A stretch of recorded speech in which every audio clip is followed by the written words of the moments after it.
Bueno, vamos a orar. Si ya estás listo. Esta mañana, Señor, queremos poner nuestras vidas en tus manos y entender, Señor, a qué nos has llamado. Padre, gracias porque nos has conformado como tu iglesia. Ayúdanos a entender esa gran verdad. Cómo es que tú lo hiciste, cómo lo lograste y cómo, Señor, tu iglesia ha permanecido a lo largo de los siglos. Señor, tú eres fiel y en eso podemos comprobar tu bondad, tu grandeza, tu cuidado, tu protección, tu amor, Señor, y tu gracia que han sido derramadas sobre nosotros. Padre, abre nuestro entendimiento. Una vez más te lo pedimos para poder hoy aprender, conocerte más y, Señor, poner en práctica tu palabra. Oramos esto y te lo pedimos con todo nuestro corazón en el nombre de Jesús, nuestro Señor y Salvador. Amén y amén. Dios pone este tema en mi corazón porque estamos tomando decisiones importantes en los estudios, en áreas de servicio, en entrega al Señor, entrega personal de parte de varios de ustedes, diciéndole a Dios: Señor, aquí estoy, heme aquí, yo quiero ir, yo quiero servir, yo quiero alinearme, yo quiero obedecer. Señor, quebranta mi corazón. Y mira, este tema es sumamente importante. No sé si lo voy a terminar, probablemente sea hoy y el próximo domingo, pero el tema es el rol de la iglesia en tiempos modernos. Anota el título: el rol de la iglesia en tiempos modernos. ¿Por qué el rol? Es decir, ¿cuál es el papel que jugamos tú y yo? ¿Cuál es el rol de la iglesia en esta época y en estos tiempos? Sabes, había un predicador que yo admiraba mucho porque también se dedicó a hacer mucha multimedia, contenido en multimedia muy rica y muy edificante.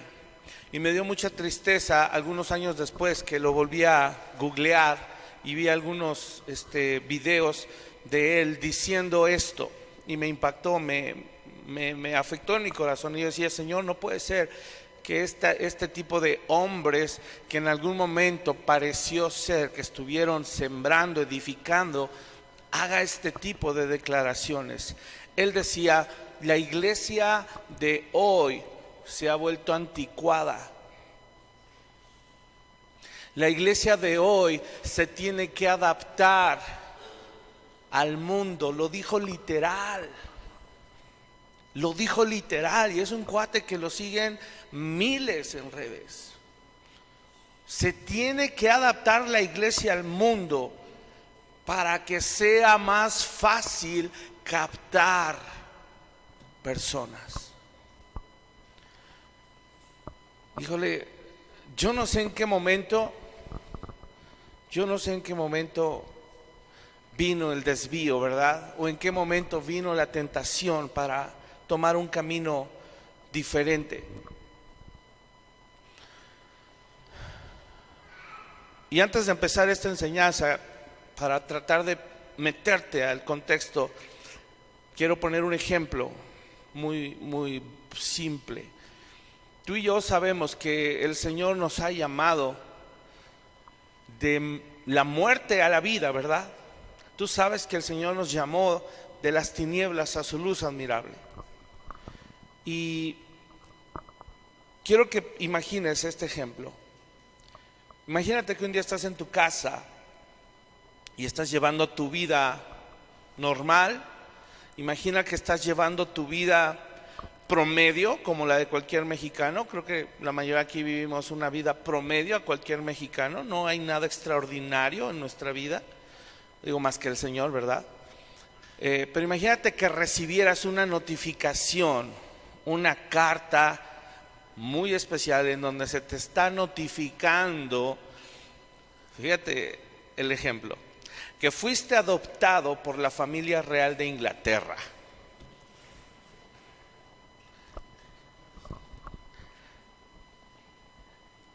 De entrada, nada que ver México con Inglaterra, ¿verdad?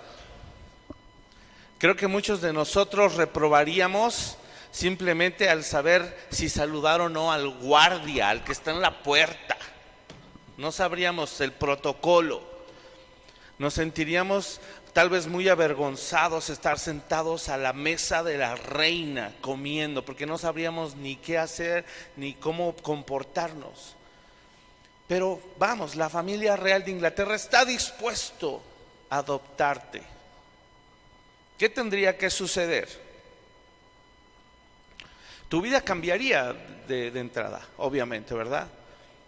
Tu vida cambiaría. De entrada ya no tendrías que trabajar, ya no te preocuparías por trabajar. Vivirías de los impuestos del pueblo. Y bueno, ya no serías como yo, ya no serías Daniel Panecatl, serías Daniel de Buckingham, ¿verdad? Algo así. Teníamos un amigo que así todo el tiempo se llamaba. Y pues te van a adoptar, vas a cambiar tus papeles y todo. Y piensa un momento todo lo que implicaría, todos los cambios que implicarían en ti y más en tu mente. Olvídate de saliditas a las 10, 11 de la noche por unos tacos de suadero. No, definitivamente no. Ya no va a ser viable, ¿verdad? Y una cantidad de hábitos y costumbres tan diferentes. Quiere decir que cuando alguien es llamado a ir a otro lado, a otro lugar, es como cuando cambias de trabajo y te llaman a un trabajo nuevo, tú no llegas con las políticas de la empresa anterior. ¿Estás de acuerdo? Tú llegas a adaptarte y a conformarte y a cambiar y a obedecer los lineamientos, los protocolos, los estatutos de esa nueva empresa. Es igual. ¿Qué nos hace pensar que lo que este hombre dijo es verdad? ¿Qué nos hace pensar que la iglesia tiene que adaptarse al mundo? Si la iglesia hace eso, lo que este cuate hizo es destruir la definición básica de iglesia. Creo que ni siquiera, no sé si no lo estudió, se le olvidó o le dieron una lana. Es la única razón que encuentro como para qué hubiera hecho ese tipo de declaración. O nunca lo estudió, nunca lo supo, o le convino materialmente aquí en la tierra hacer esta declaración. Pero la iglesia no puede ser adaptada al mundo, no se puede.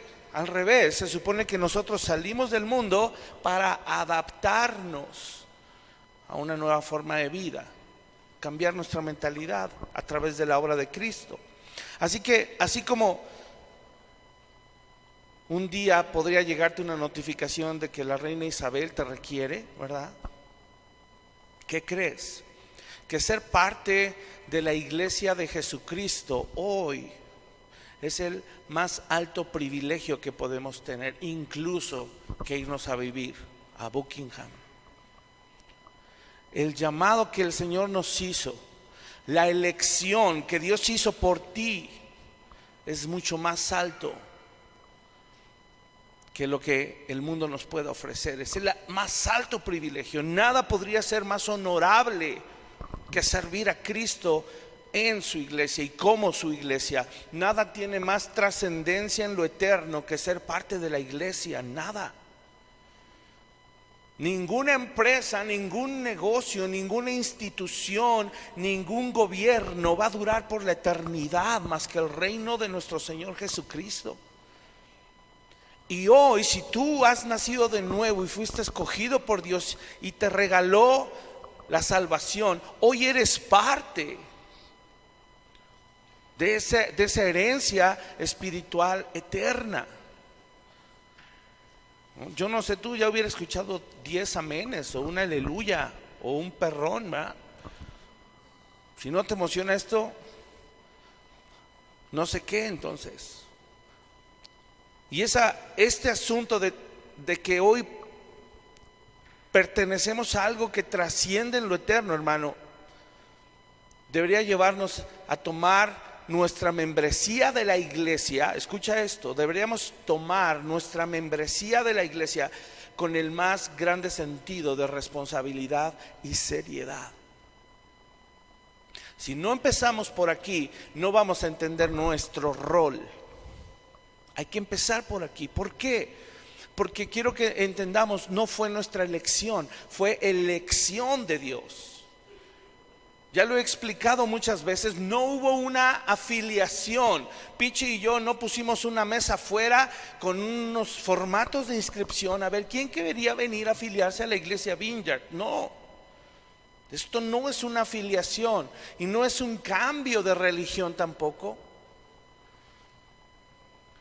¿Qué es esto? Hubo una filiación, quiere decir que Dios te escogió para hacerte parte de su familia, para que pudiéramos disfrutar de todos los beneficios de ser hijos de Dios.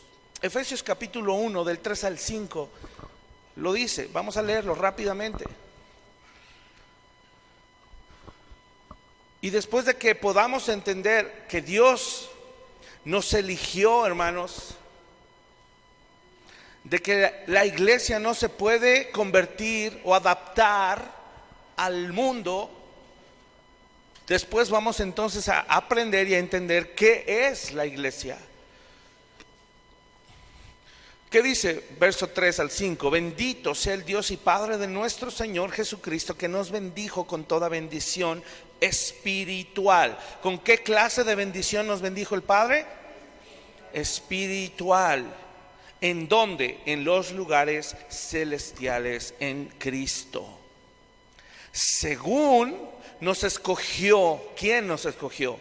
Dios. En Él, antes de la fundación del mundo, para que fuésemos santos y sin mancha delante de Él. Teníamos que ser santificados por Él, porque nadie con pecado puede estar con Él. ¿Estás de acuerdo? Y eso significa ese versículo. Nos santificó para poder estar con Él, tener una relación con Él y estar delante de Él.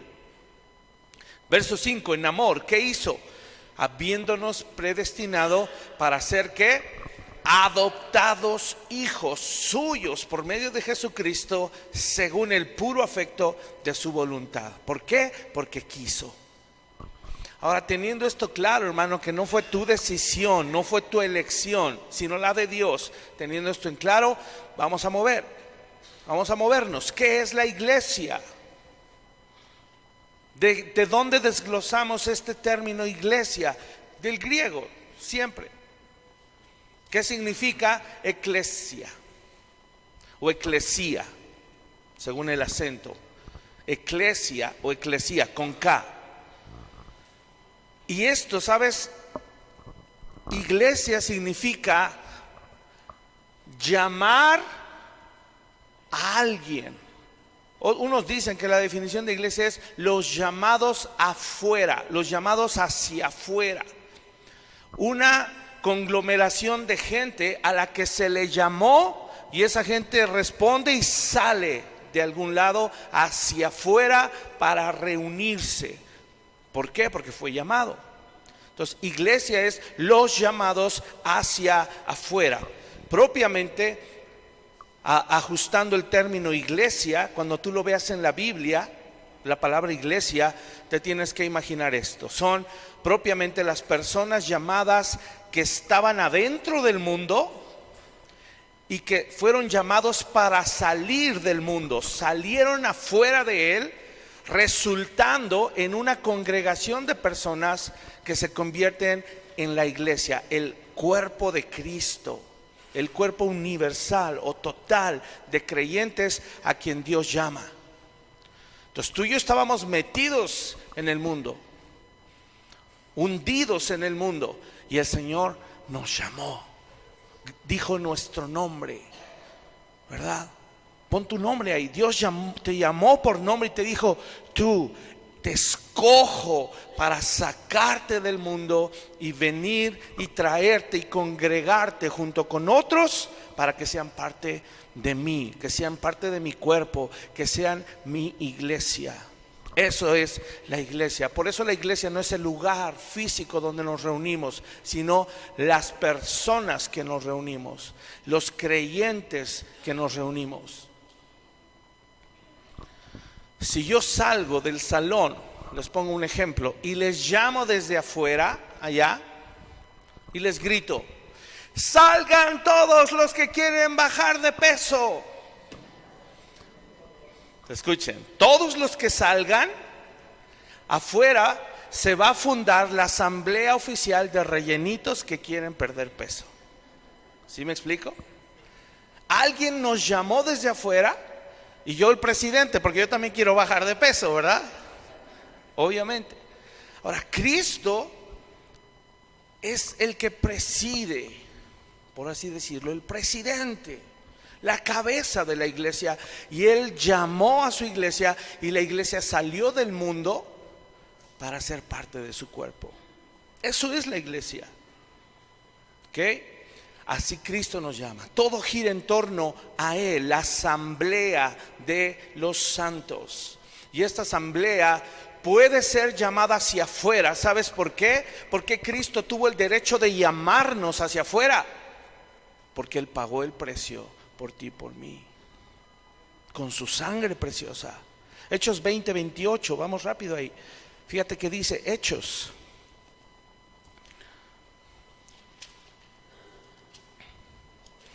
Hechos 20:28 dice así: por tanto, mirad por vosotros y por todo el rebaño en que el Espíritu Santo os ha puesto por obispos.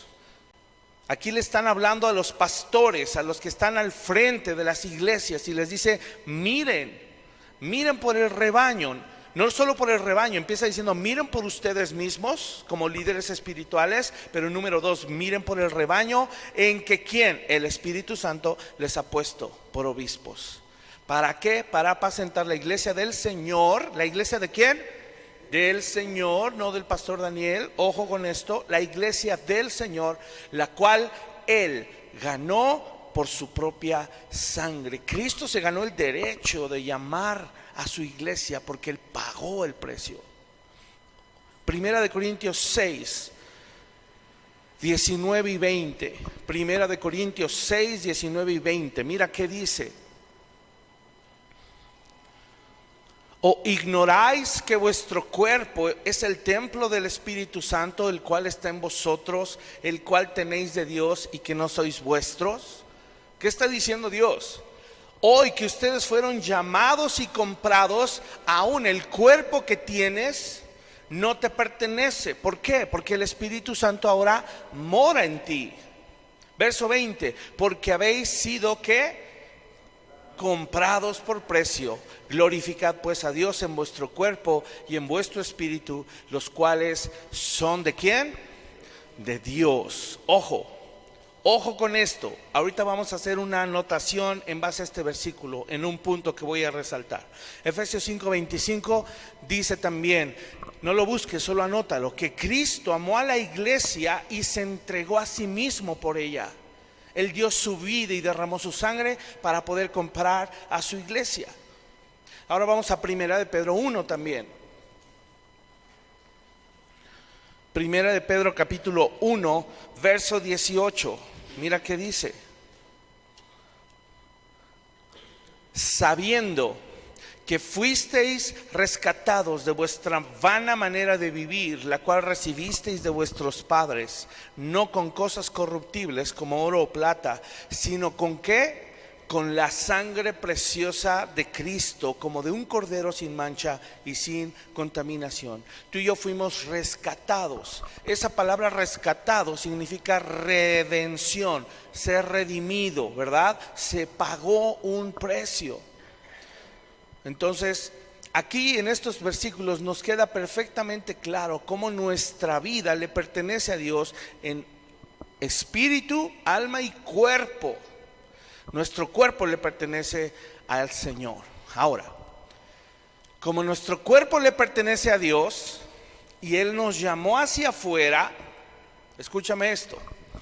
Por eso, esa es la razón por la que uno sale de su casa los domingos y lleva su cuerpecito al lugar de reunión. ¿Sí está claro? No se quede en chanclas en su casa viendo un partido.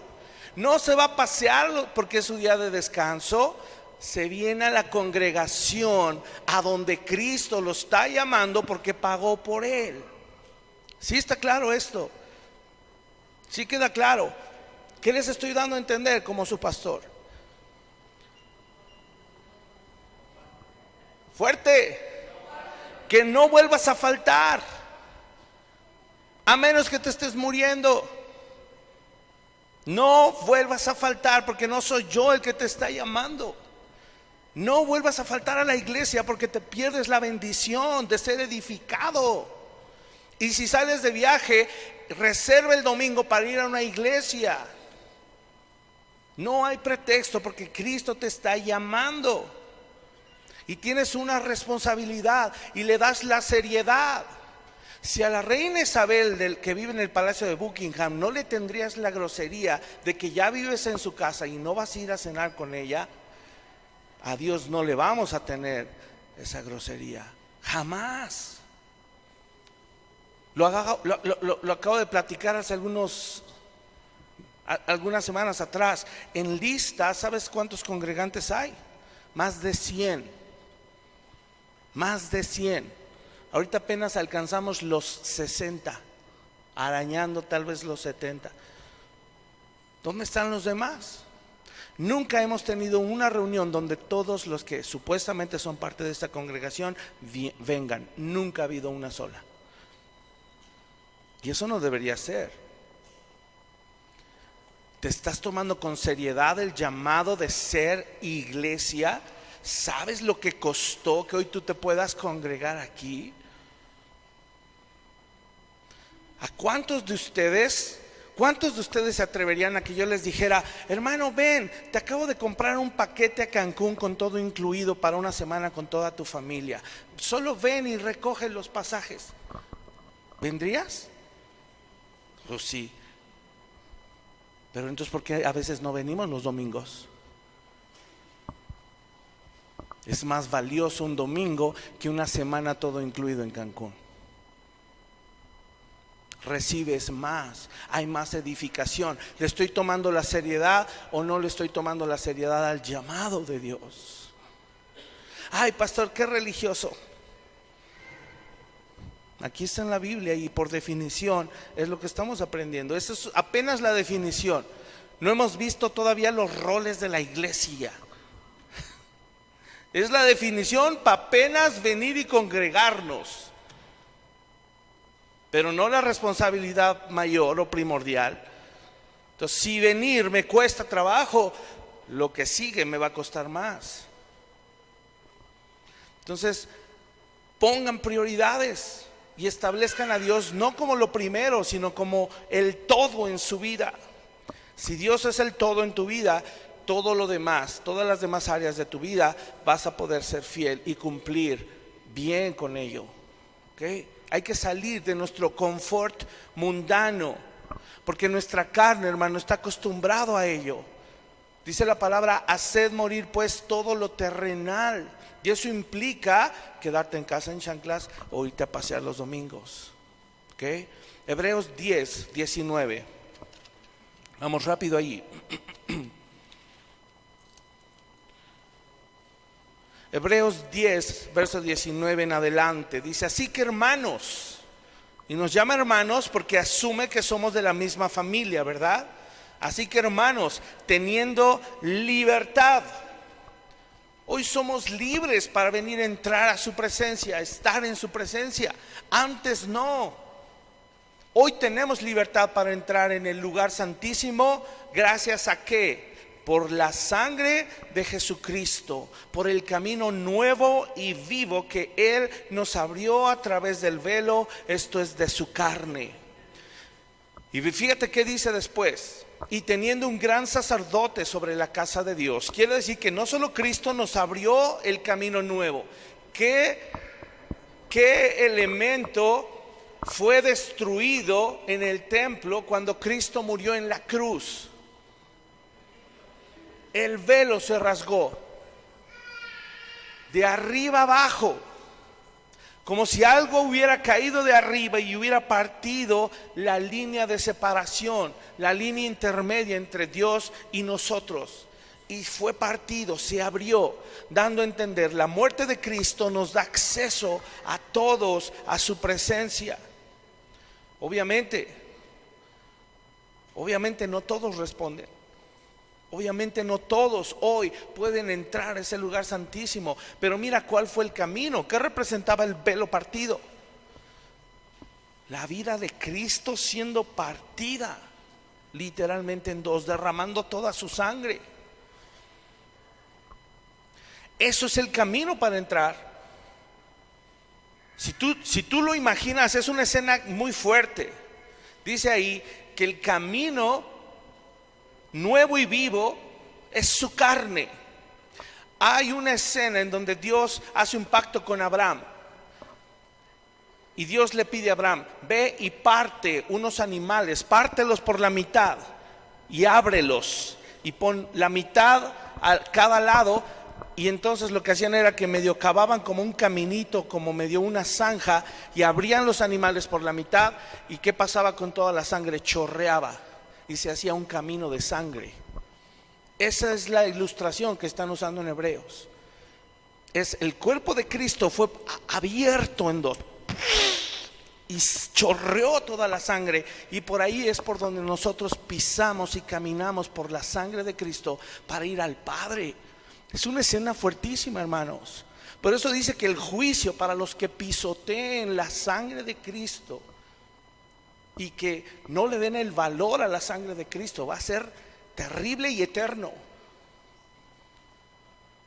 Entonces, no solo Él es el camino, sino que además Él es el sacerdote, el gran sumo sacerdote sobre la casa de Dios. Verso 22 que nos dice: acerquémonos con corazón sincero. ¿Cuántas veces hemos venido de malas a la iglesia y no es sincero nuestro corazón al venir? ¿Cuántas veces? Si no vienes con un corazón sincero, no estás valorando el sacrificio de Cristo. Y luego dice: en plena certidumbre de fe. Bueno, yo sí voy a ir a la iglesia, pero a veces no creo todo lo que el pastor dice. No es lo que yo digo, es lo que su palabra dice. Y si no tienes certeza y una fe completa, dispuesto a obedecerla, está complicado también.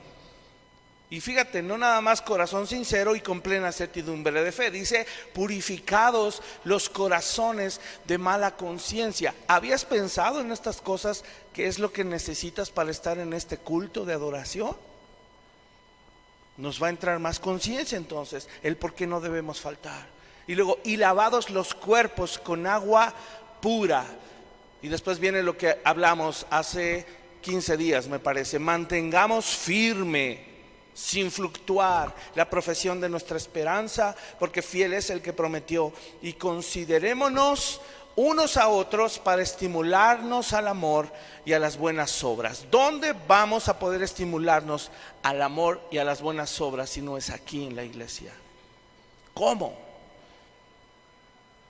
Y mira, ahora sí cobra sentido el versículo que no sabemos, verso 25: no dejando de congregarnos como algunos tienen que por costumbre. Significa, no le habían dado el peso, nadie les había explicado, por eso era una costumbre faltar. Y luego ahí dice: sino exhortándonos. Y por eso les dije al inicio: no puedes volver a faltar, no faltes. Y tanto más cuando veis que aquel día se acerca. En esa época ya decían que ya estaba cerca. Hoy pasaron ya 2000 años, estará más cerca hoy. Sí, entonces menos dejes de congregarte, menos. ¿Cómo podemos menospreciar una reunión o una asamblea si esa es la oportunidad de acercarnos a Dios, de estimularnos con nuestros hermanos al amor y a las buenas obras? ¿Cómo puedo valorar más quedarme en casa o hacer otra cosa que venir al lugar donde ofrecemos nuestra adoración a Dios? ¿Cómo? veces no me lo explico. Para entender, hermanos, el rol de la iglesia, primero debemos entender quién la creó, quién la edifica, quién la protege, quién la bendice, quién la compró con su sangre. Jesús mismo, anota esta cita como referencia, Jesús mismo hace una declaración hermosa cuando dice que Él, en Mateo 16, 18, Él dice: yo edificaré mi iglesia y las puertas del infierno no van a prevalecer contra ella. ¿A qué se estaba refiriendo? A todos los poderes demoníacos, a todo el movimiento del mundo mundial, ¿verdad? Si lo podemos redundar, dando a entender, es fuertísima la opresión que el mundo y el diablo y sus poderes y sus potestades ejercen sobre los hijos de Dios. Pero Cristo prometió edificarla y que nada prevalecería en contra nuestra. Y eso no sé si te da gozo. Ahora, el que tú te quedes y no vayas a la iglesia y prefieras los placeres del mundo no quiere decir que Cristo falló en su misión. No, porque esa es responsabilidad tuya. Si tú vienes a la iglesia y eres fiel, entonces Él promete que te va a estar edificando. Si tú dejas de venir a la iglesia y participar de todo lo que tu iglesia local provee para que crezcas y no participas en ello, no vas a ser edificado. ¿En qué mundo pensamos que si nos cortamos el dedo gordo y lo metemos en una hielera o al congelador y ahí lo guardamos por años, después lo puedo sacar, descongelar y me lo vuelvo a pegar? ¿En qué mundo? No se puede. No nos podemos desmembrar del cuerpo de Cristo. No se puede. Él no va a permitir que se desmiembre su cuerpo. ¿Qué pasa entonces con gente que se apagó, se enfrió y se fue al mundo y nunca más regresó? Como dice una de las cartas del apóstol Pablo, no estaban entre nosotros, pero no eran de nosotros. Así de claro y cruda es la verdad. Así es de que te animo. Cristo, al estar aquí congregándonos en nuestros estudios bíblicos, espero próximamente pronto abrir nuevamente casas de estudio. Ahí es donde el Señor va a empezar a edificar su iglesia, servirle al Señor en distintas áreas de servicio. Vas a ser edificado también. Y ahí vamos a empezar a cumplir el rol por el cual existe la iglesia. Número uno, ¿cuál es? ¿Cuál es el primer rol de la iglesia de Cristo? Filipenses 3:3.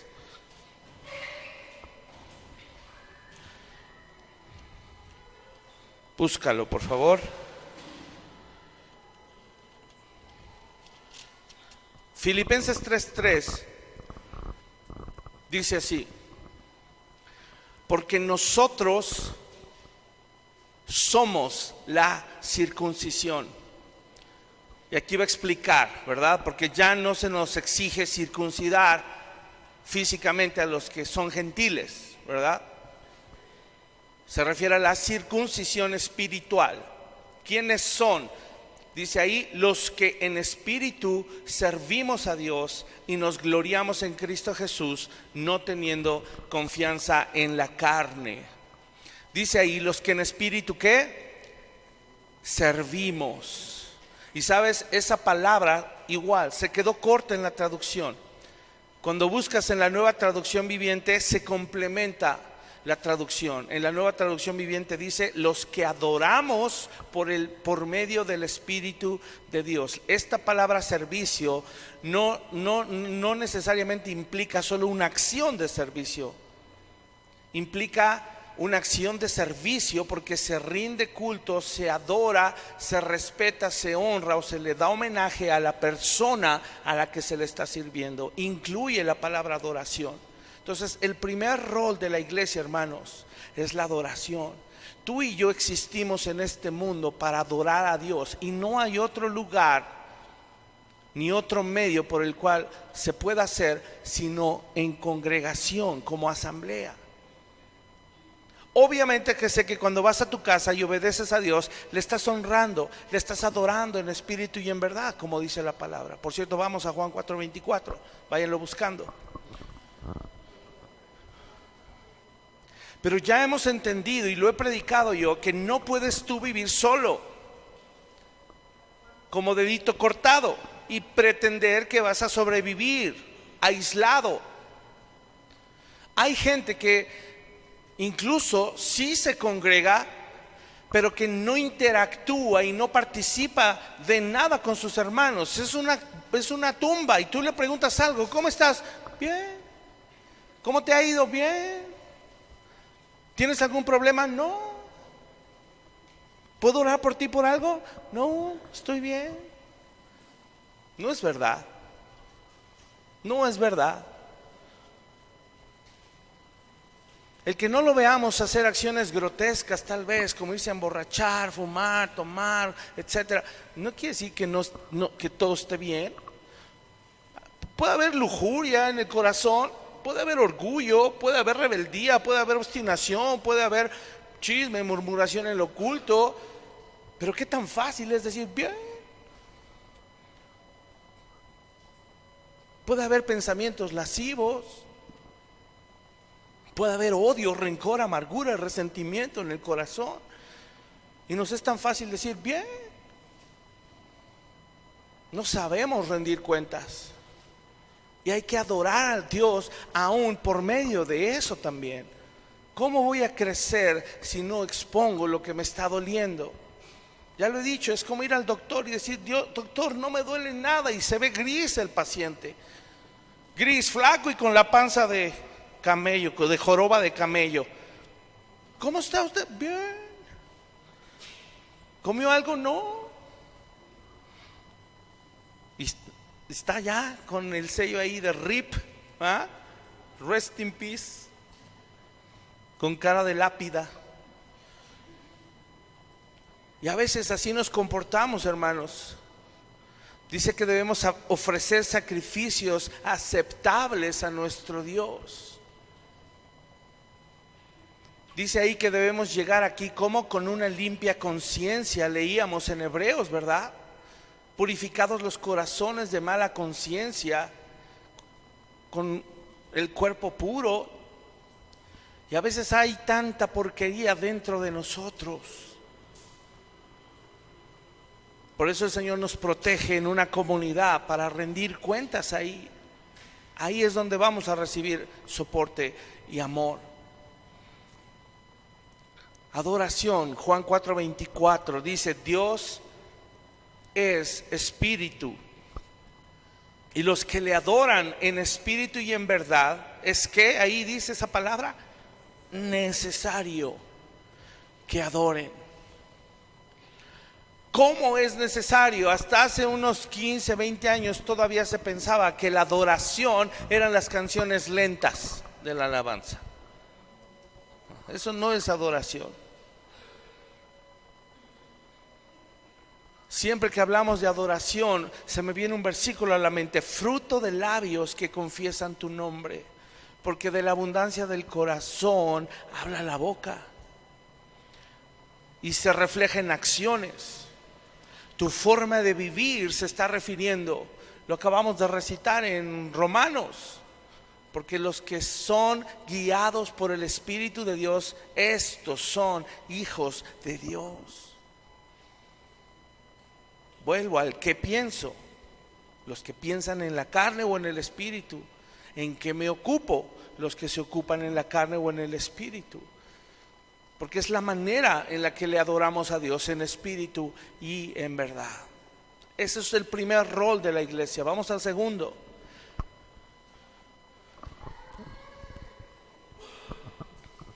Había una frase, hay una frase que muchos en ciertas doctrinas místicas utilizan, y generalmente la usan en momentos en donde está pues todos revoloteando, ¿va? O remolineando. Y lo llegué a escuchar algunas veces, y el que está en el micrófono ora y dice: Señor, cielos abiertos para que se una el cielo y la tierra, y ángeles descienden y la escalera de Jacob y no sé qué. Miren, ese versículo se ha manoseado tanto, desgraciadamente, que a veces hasta da miedo decirlo como se debe decir. Y estuve viendo la manera de poderlo expresar propiamente, porque es un rol de la iglesia ser la expresión terrenal de la realidad espiritual, de la realidad celestial. Sí es nuestro rol. Tenemos que expresar aquí en la tierra la realidad celestial. ¿Okay? El rol de la iglesia, uno de los roles de la iglesia es ser la expresión terrenal de la realidad celestial. ¿A qué me refiero con esto? Leímos apenas más arribita Efesios 1, donde dice que el Padre nos bendijo con toda bendición espiritual. ¿En dónde? En los lugares celestiales. Y esas bendiciones espirituales que están en el cielo, aquí lo está diciendo, ¿dónde se están manifestando? ¿Dónde se están manifestando? Se está manifestando aquí. Te voy a dar un ejemplo, una de ellas. El fruto del Espíritu, que incluye amor, ¿cierto? Ese amor, ¿dónde y en quién se ve? En ti y en mí. ¿Y dónde vives? Aquí en la tierra. Gozo, a pesar de lo que estés viviendo, gozo, porque a veces decimos gozo y torcemos la boca y no hay gozo, y no se expresa la realidad celestial en tu rostro. Gozo, gozo se debe manifestar aquí en la tierra porque es una realidad espiritual, celestial. Paz, paz, tranquilidad, seguridad, confianza, ser uno con Dios, eso es paz. Saber que nada va a poder removerme de mi estabilidad emocional porque tengo paz con Dios. Paciencia, ¿qué tal? ¿Se refleja nuestra paciencia en nuestra forma de hablar, de manejar? A veces no. Bondad, benignidad, fe, mansedumbre. Cuando me hacen enojar, no me usen esa frase de soy manso pero no menso. No es bíblica, es diabólica.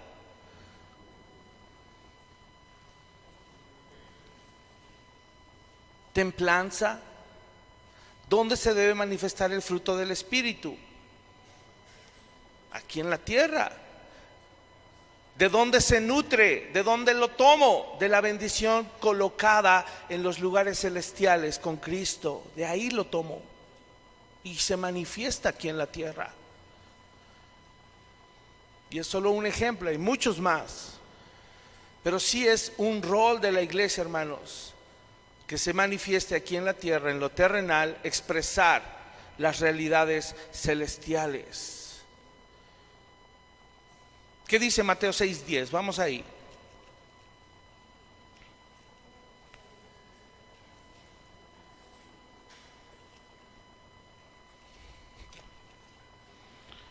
Para que no se queden solo con lo que yo les digo.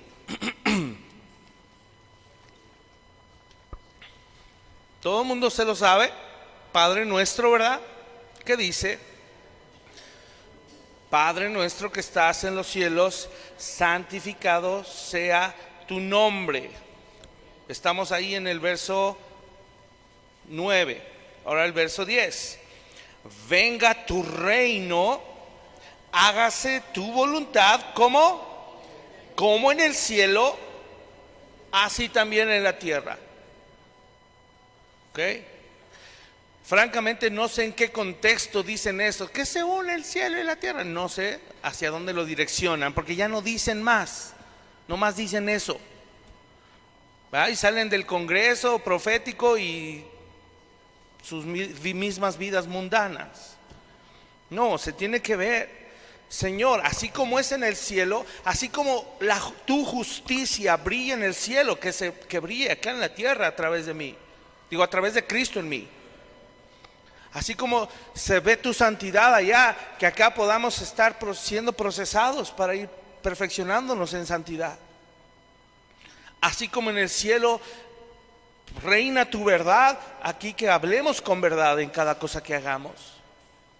Sí hay que expresar la realidad celestial en la tierra. También Mateo 18:18, aunque tiene el contexto de disciplina, eso está diciendo, ¿verdad? También es un pasaje muy conocido, Mateo 18:18. Dice: de cierto os digo que todo lo que atéis en la tierra será atado en el cielo, y todo lo que desatéis en la tierra será desatado en el cielo. Y miren, qué bárbaros somos, porque a veces decimos todo, y dice todo, pastor. Entonces yo ya até a esa muchachita para que sea mi esposa. Y ya está atado en el cielo con candado de oro, como diría Iván. Dice: no, si gastas para tus deleites, esa oración Dios no la escucha. No se refiere a eso, no malinterpretes. ¿Ok? ¿Qué está explicando este versículo? Simplemente nos está diciendo que hay una conexión en la tierra, de la tierra con el cielo. Sí la hay, pero hay una manera en la que funciona. Los lineamientos, los preceptos provienen de allá para acá. Nosotros no decretamos o declaramos nada, y entonces Dios se siente comprometido a cumplirlos. No es así. O que porque te portas muy bien ya tienes derecho a pedirle cosas también, tus gustitos. No, hermano, Dios no da gustitos. No da gustitos, ni uno solo. Y tampoco, como dije hace 8 o 15 días, creo que fue, no concede las peticiones de tu corazón. No. Concede las peticiones del corazón alineado a su voluntad, que pide de acuerdo a su voluntad. Así de simple. Eso significa el versículo. ¿Sale? Así es que no podemos tergiversar este versículo pensando que tenemos poder o autoridad para declarar cosas en la tierra que Dios va a cumplir. Nuestra responsabilidad número 2 es, como iglesia, que las realidades, los lineamientos divinos se cumplan aquí en la tierra. ¿Sale? Y número 3, a lo mejor hasta aquí voy a llegar, que nos faltan varios. ¿Sale? Número 3. ¿Cuál es el rol de la iglesia? Número 3, ser el lugar de comunión de los santos, el lugar donde los santos tienen la comunión. Eso somos, la asamblea. Vamos a ver Salmos 25:14.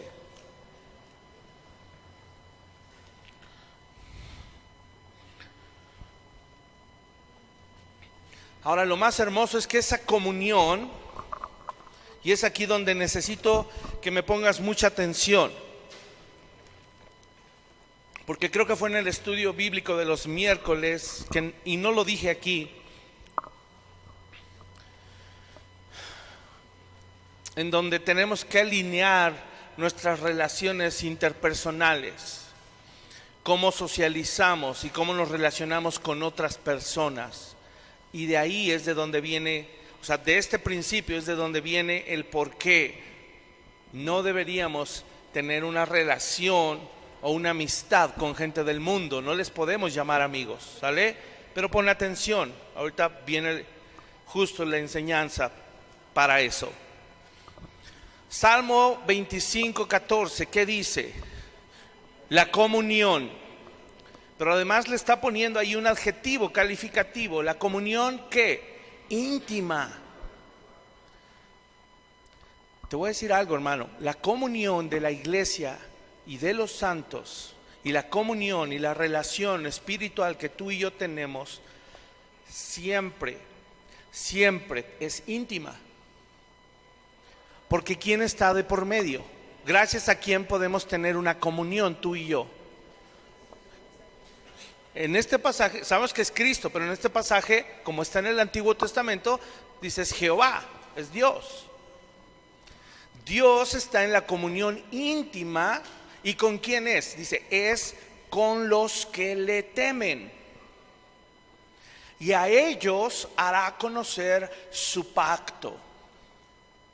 Deja el dedo ahí y vamos a Proverbios 3:32. Está muy cerquita. Ponle el listón de tu Biblia, márcalo ahí. No pierdas esa cita.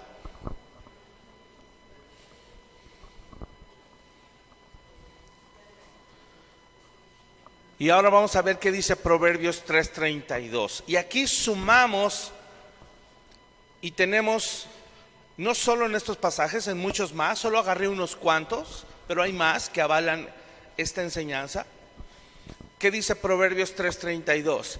Porque Jehová abomina al perverso, mas su comunión íntima es ¿con quién? Con los justos. Aquí hay premisas. Dios tiene una comunión íntima con los justos, ¿verdad? Con los que le temen.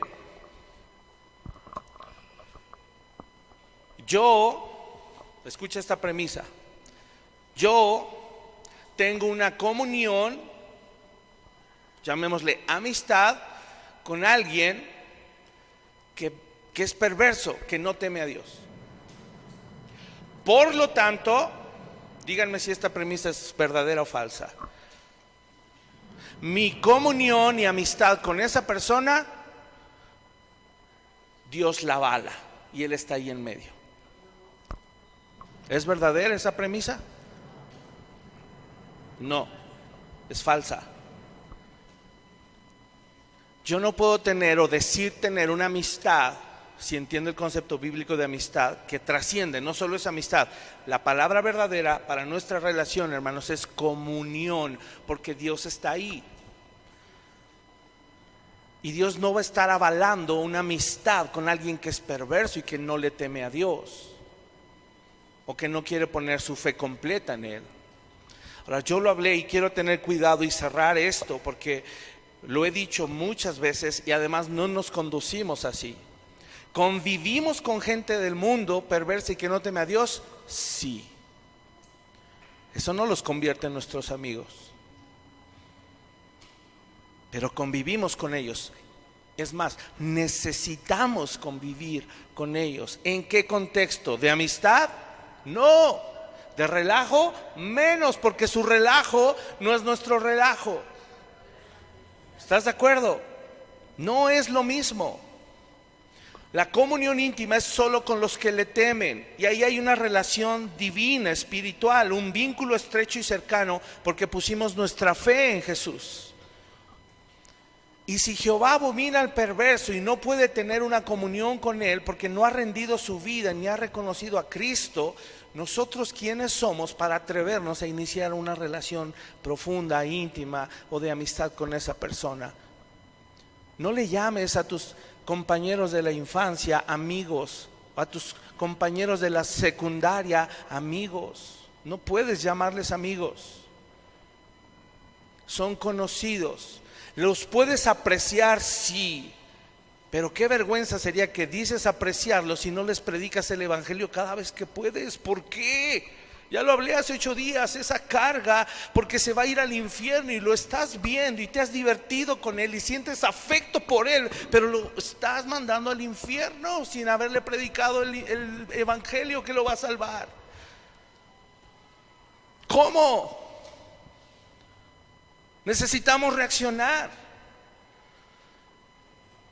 Y entonces necesitamos alinear y saber que nuestra comunión, hermanos, entre nosotros es santa y no se pueden dar cuestiones pecaminosas. Nuestras conversaciones no pueden ser pecaminosas. Entre nosotros de la iglesia no puede haber un doble sentido. No puede, no debe. Porque nuestra comunión, Jehová está ahí y además es algo íntimo. Y además se supone que le tememos. Primera de Corintios 1:9, ahora en el Nuevo Testamento. Pon atención, dice: Verso 9, fiel es Dios. ¿Por qué empieza así ese versículo? Fiel es Dios. Esa frase empieza en el versículo porque lo que está tratando de anticipar es en la relación y en la comunión íntima que tú y yo tenemos con Dios, ¿quién es el fiel? El que nunca te va a dar la espalda, el que nunca te va a herir, nunca te va a fallar. ¿Quién es el fiel? Dios. Y escucha qué dice después. Fiel es Dios por el cual fueron llamados de afuera del mundo a ser parte de su familia. ¿Para qué? Para tener comunión con su Hijo Jesucristo, nuestro Señor. Y sabes, aquí me encanta porque usemos esto como una ilustración para cualquier papá que quisiera tener qué clase de amigos para sus hijos. El padre está diciendo que la comunión que su hijo va a tener, ¿con quién es? Con los que fueron llamados. Aún el padre no permite que nadie tenga comunión con su hijo que no esté alineado. ¿Quiénes somos tú y yo para permitir relaciones de amistad de nuestros hijos con jóvenes que no tienen temor de Dios, si Dios no lo hace? Esto no es excesivo, no es radical, no es religioso. Aquí está en la Biblia. O si lo estoy interpretando mal, díganmelo. Fiel es Dios por el cual fueron llamados a la comunión con su Hijo Jesucristo, nuestro Señor. ¿Quién tiene comunión con el Hijo de Dios? Solo los que fueron llamados y son nacidos de nuevo. Así como el Padre, por eso dije, vamos a tomarlo como ejemplo. Cuida quién se va a relacionar con su Hijo Jesucristo. Tú y yo como padres deberíamos cuidar quién se va a relacionar con nuestros hijos. Ahí está el problema, hermanos. Hay un severo problema porque hemos tolerado relaciones que no se deben tolerar. O alineamos esas relaciones o no las permitimos. Y esas relaciones no pueden ser, sí, vete 8 horas a ver quién sabe hacer qué con quién. Tú deberías estar ahí presente. Y ahorita se me vino la imagen de esta película Reto de Valientes, el policía afroamericano. Había un niño pretendiendo a su hija. ¿Qué le dijo el papá? No, que venga a la casa. Pero van a ser amigos, el que venga a la casa no es mi permiso para que anden. Y después, ¿qué hizo el papá? Enseñó a su hija. ¿Qué le enseñó? Guárdate, guárdate, déjame cuidarte. Imagínate que el padre hubiera avalado relaciones impuras mientras Jesús estaba aquí en su ministerio terrenal. ¿Acaso no dice que nuestro Señor Jesús como ser humano fue tentado y probado en todo? ¿Tú crees que Jesús no tuvo la tentación de juntarse con jovencitos perversos? Sí, porque dice que en todo vivió como ser humano.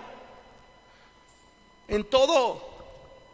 ¿Tuvo la tentación tal vez de hablar mal de alguien, de pensar mal de alguien? Sí, igual que tú y que yo, pero él no pecó. La responsabilidad como iglesia, hermanos, empieza en casa y se tiene que elevar y llevar al contexto de iglesia también. ¿Cómo estamos permitiendo que sean las relaciones de nuestros hijos? Ahora, escúchame, esto le guste o no le guste a tu hijo. Le guste o no le guste a tu hijo, tu responsabilidad es obedecer a Dios y honrar e instruirlos. No es una pregunta, no es una sugerencia.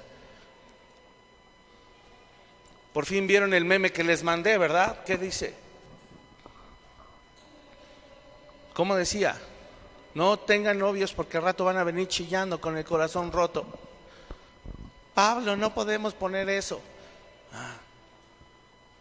Entonces, Segunda de Corintios 6:14. No se unan en yugo desigual con los incrédulos, porque qué compañerismo, qué comunión, qué intimidad tiene la justicia con la injusticia, qué comunión la luz con las tinieblas. ¿Cuál es la respuesta a eso? Nada. Nada, no hay comunión, no hay relación, no hay nada que se pueda llevar a lo íntimo con esas personas, nada. Con la iglesia, hermanos, la cual es la asamblea de los santos, tengo comunión, tengo un vínculo, tengo una relación. Es la unión de dos o más personas que tienen algo en común. ¿Qué es eso en común? Cristo. Con los incrédulos no tengo comunión, no puedo, no debo, por el simple significado de la palabra comunión. Si tú crees, escucha esto, si tú crees o piensas que sí puedes tener comunión con ellos, quiere decir, o me estás dando a entender que estás dispuesto a comprometer tu integridad y la de tus hijos para tener algo en común con los mundanos. Eso estás dando a entender. Entonces pregunto, ¿qué deberíamos tener en vez de comunión con los incrédulos?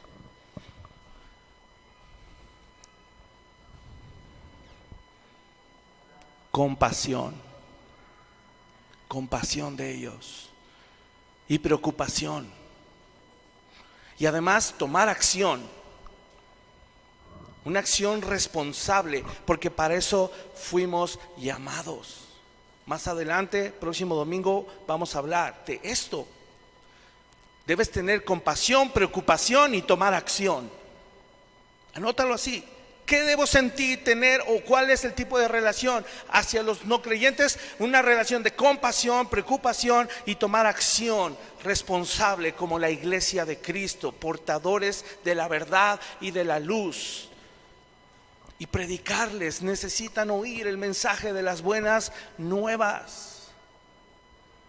Y por mucho que los amemos, si no reconocen a Cristo nos va a doler, claro, no verlos un día en la eternidad. Incluso familia nuestra que amamos, así es. Porque la relación con Dios y la decisión que se toma es personal. Así es de que no temas, hermano. No. Solo agarré un puñito de versículos que hablan de esta verdad, de que no debemos tener comunión y mezclarnos con ellos. Todo el Antiguo Testamento se basó en eso, en no mezclarse con pueblos perversos y paganos. Y con esto no me estoy sintiendo más que ellos, yo soy el peor. Ayer conocimos en el curso un pastor que decía, Pablo decía, yo soy el primero pecador, y él dijo, yo el segundo, y yo le dije, yo el tercero, ahí voy atrás de ti.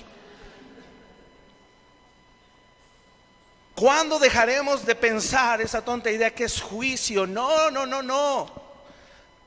Es condenación que ellos se provocaron por rechazar a Cristo. Yo no los estoy juzgando, ya basta con el juicio de Dios. Pero te lo enseño a ti para que sientas compasión de ellos y les hables de Cristo, no por otra cosa.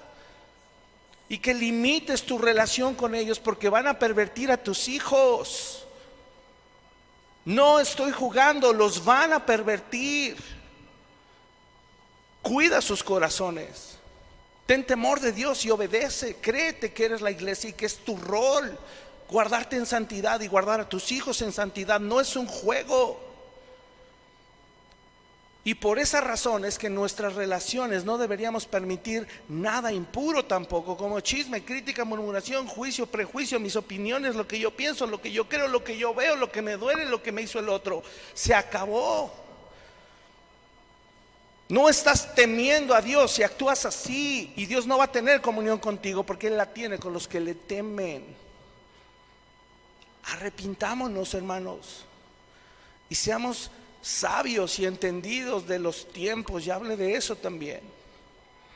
De ninguna forma nos vamos a adaptar al mundo. Jamás. Dios nos libre de eso. Jamás. Ya experimentamos eso, tristemente. pretender tener comunión con gente que no comparte nuestros principios y hacen estragos, porque están dominados y gobernados por el diablo, y él los usa. Lo dije hace 8 o 15 días. Cuidado, hermanos. Aquí no ha acabado todo, llevamos 3, son 38. No, no es cierto. No, es broma. Son 7 nada más. Próxima semana acabaremos con los últimos 4. Oremos, tengamos temor de Dios. ¿Sale? Cierra tus ojos ahí donde estás y vamos a darle gracias a Dios. Acuérdate este versículo que leímos: fiel es Dios. Y como Él no nos va a fallar, tenemos que aprender a ser fieles también nosotros. Seamos fieles en cómo se relacionan nuestros hijos y cómo y con quién nos relacionamos nosotros también. Padre amado, esta tarde, con mucho temor y reverencia, Señor, te queremos pedir: alinea nuestro corazón y también perdónanos si hemos fallado y nos hemos equivocado, Señor, no solo en comprender qué es la iglesia, Señor, en tal vez no entender que tú nos compraste con un precio muy alto, fue tu sangre derramada. Nos abriste un camino nuevo, vivo, a través de tu carne y de tu sangre derramada. Y por ahí pudimos entrar y tener acceso y tener libertad y entrar confiadamente al trono, en donde ahí el Padre nos pudo recibir y adoptar como sus hijos y tener una vida nueva. Gracias, Señor, por eso, porque nadie lo merecíamos. Nadie éramos capaces. Y hoy todavía nadie somos capaces. No tenemos méritos, no somos competentes, Señor. Estamos todavía, Señor, encerrados en un cuerpo de carne y hueso que le gusta el pecado, Señor, pero en nuestro interior hay un hombre nuevo, una mujer nueva que vive, que arde de pasión por ti, Señor. Que eso seamos, creyentes vivos, fieles, apasionados por ti, que defienden las verdades de tu reino, que saben el valor, que saben lo que costó que hoy podamos estar aquí reunidos, que no menospreciemos esta asamblea de los santos donde nos podemos congregar, edificar, cantarte, adorarte, exaltarte y traer, Señor, nuestra ofrenda a ti. Ayúdanos, Padre, y límpianos, perdónanos, transfórmanos, Señor. Si hemos sido livianos en nuestro cristianismo, o si hemos sido, Señor, juiciosos, religiosos, hipócritas también, Señor, perdónanos. Queremos agradarte a ti, Señor, y la única manera es mirando a Cristo, aprendiendo de Él, cómo Él vivió. Ayúdanos, Señor. Ayúdanos a entender nuestro rol aquí en la tierra, que es adorarte, rendirte homenaje, venerarte, Señor, temerte. Ayúdanos a entender que aquí en la tierra nos has comisionado para reflejar tu gloria y tu luz y ser sal en la tierra.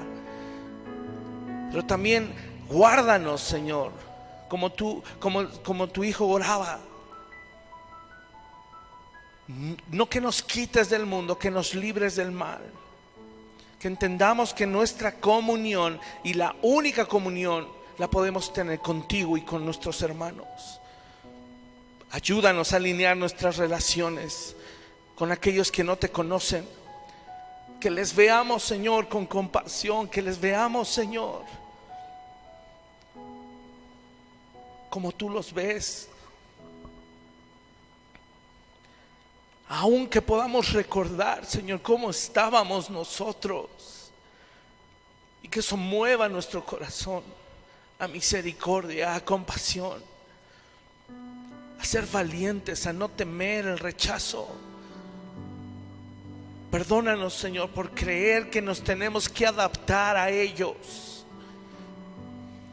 Perdónanos por creer que hay que decírselos suavecitos, Señor, no se vayan a ofender. Padre, están destinados a la muerte, ¿cómo no decírselos? Perdónanos por no ser valientes. Perdónanos por ser negligentes y no ser disciplinados al conocer tu evangelio completo como tú lo predicaste. Ayúdanos también a crecer en eso, a ser responsables con nuestro crecimiento y con nuestra madurez. Perdónanos, Señor, porque hemos tolerado el pecado en nuestras relaciones, aún con nuestros hermanos. Porque a lo mejor nos mueven motivos impuros, nos mueven motivos incorrectos, nos están moviendo actitudes pecaminosas en nuestro corazón. Perdónanos, limpia nuestra mente, limpia nuestro corazón, limpia nuestra boca. Que hablemos, Señor, cada uno verdad con nuestro prójimo. Que nuestras palabras vayan, Señor, sazonadas con sal. Que se preserven tus verdades cada vez que hablamos. Que nuestro hablar sea con gracia, Señor, para que los que nos escuchan sean alcanzados solo por nuestra manera de hablar. Ayúdanos, te lo pedimos, Señor. Queremos cumplir nuestro rol aquí en la iglesia, porque valoramos el alto precio que pagaste por nosotros. Pídele perdón a Dios. No me escuches orar. Pídele perdón a Dios.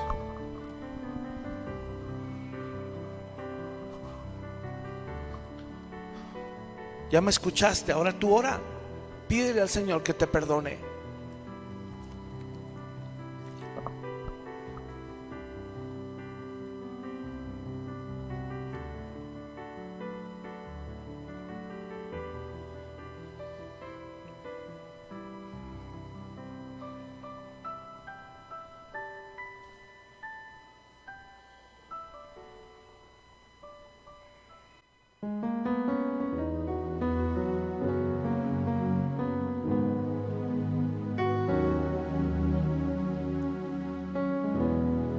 Has pedido perdón al Señor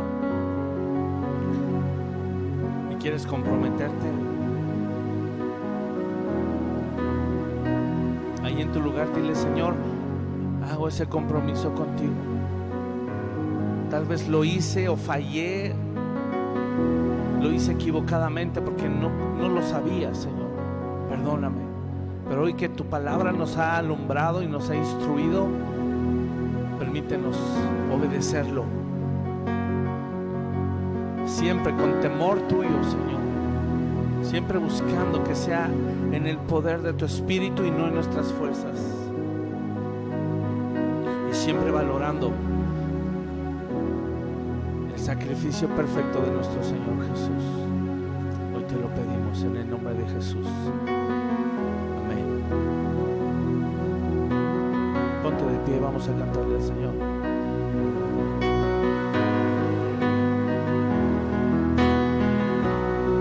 Y dile conmigo: cubiertos por tu sangre, cubiertos por tu sangre, cubiertos por tu gracia.